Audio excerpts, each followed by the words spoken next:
Hey everyone, ROBZILLA here, and I figured I wanted to try something a little different. I enjoyed doing that review of a medieval a while back, but I've been trying to do other reviews, and it's just like, that kind of scripted format doesn't work for me, so I'm trying something a little freeform, where I just kind of ramble on about a game I've played recently and what I think of it. And today I'm going to be talking about Dauntless, and long story short, it's good. Dauntless is kind of like Monster Hunter. You know, you go out and you hunt monsters, called behemoths here. You beat them up, you break parts of their body for special resources. You use the resources you get from defeating them to create armor and weapons tailored towards specific situations. You upgrade those armor and weapons through resources you get from hunting other monsters of similar types. It's a good time. It is legitimately a really fun game with a lot of surprising depth. And probably the best part about it is that it's completely free to play. The interesting thing about Dauntless, like, it's free to play, but it doesn't feel exploitative, almost.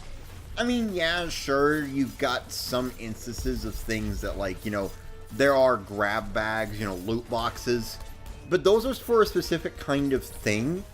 And you get plenty of them through just playing the game. I don't even know if you can buy them through the in-game currency. If you can, then that's kind of scummy, but I don't know if you can, and I've checked the store.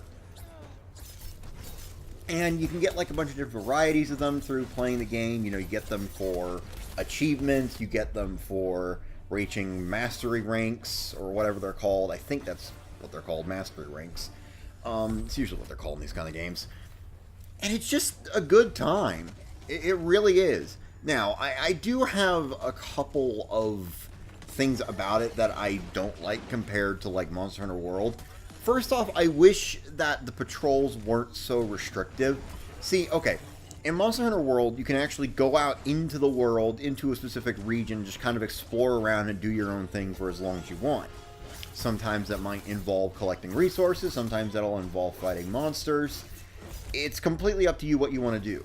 Whereas with patrols, it's just kind of like, hey, these specific monsters spawn in this area, go out and hunt one of them, and that's the end of the patrol. And it doesn't really feel like the behemoths are part of a thriving ecosystem. Now, the story has mentioned something called a maelstrom, which is kind of, I guess, some generic evil storm thing, since a maelstrom is a storm.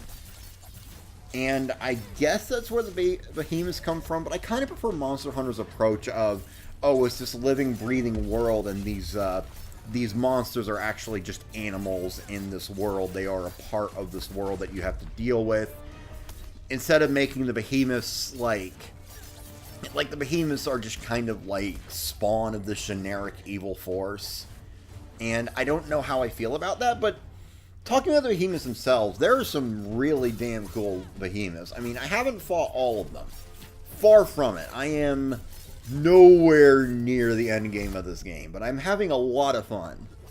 And the behemoths are really cool looking. Like, I think my favorite in terms of design so far would have to be the Shrike.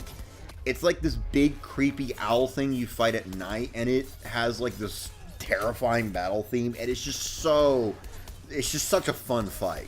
It really is. It is an absolute blast of a battle. And that's the thing. The behemoths seem to be all fun to fight. I think the only one I don't like is the Embermane. It feels like it's too fast. I think it needs to slow down a little bit. And it's kind of weird that a monster associated with fire would be faster than a monster associated with lightning. That seems kind of counterintuitive, but maybe that's just me. Maybe that's just me. So, to kind of wrap up this video, because I said all I can... Oh! I almost forgot. The weapons. Okay, so there are 6 kinds of weapons. There are swords, hammers, axes, chain blades, and war pikes. I'm kind of caught between chain blades and war pikes, because I don't know which one I like more, but they're both an absolute blast. And there's also a 6th kind. I said, like, there are 6 kind of weapons, and then I list off 5. The The sixth kind of weapon are repeaters, which are basically dual guns. They're so much fun. They basically turn the game into a third-person shooter. They're an absolute blast to use. But I'm kind of caught between chain blades and war pikes because they both kind of fit my all-out aggression kind of playstyle where I just get in there and button mash until something dies. And that's probably not a healthy way to play this game, but you know what? It's how I play it, and it's working for me. So, screw off. But, yeah. Back to what I was saying, would I recommend this game? Absolutely. Absolutely. It is worth getting the Epic Games launcher for, I would say. Dauntless is literally the only reason I got the Epic Games launcher. I have no intention of playing any other games on it besides, like, I don't know, Fortnite or something. And no, I'm not making Fortnite content. I refuse. I have my reasons.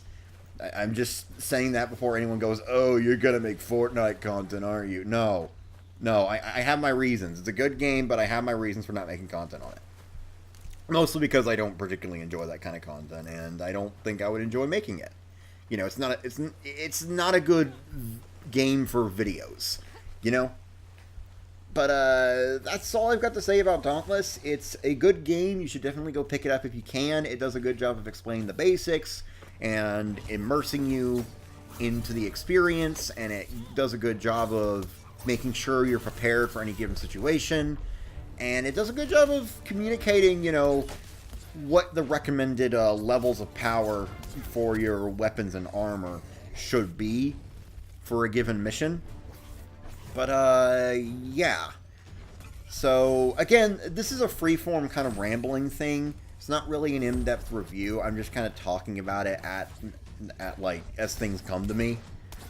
But, that'll be all for today, I think. And, as always, stay sensational, guys, okay? Goodbye.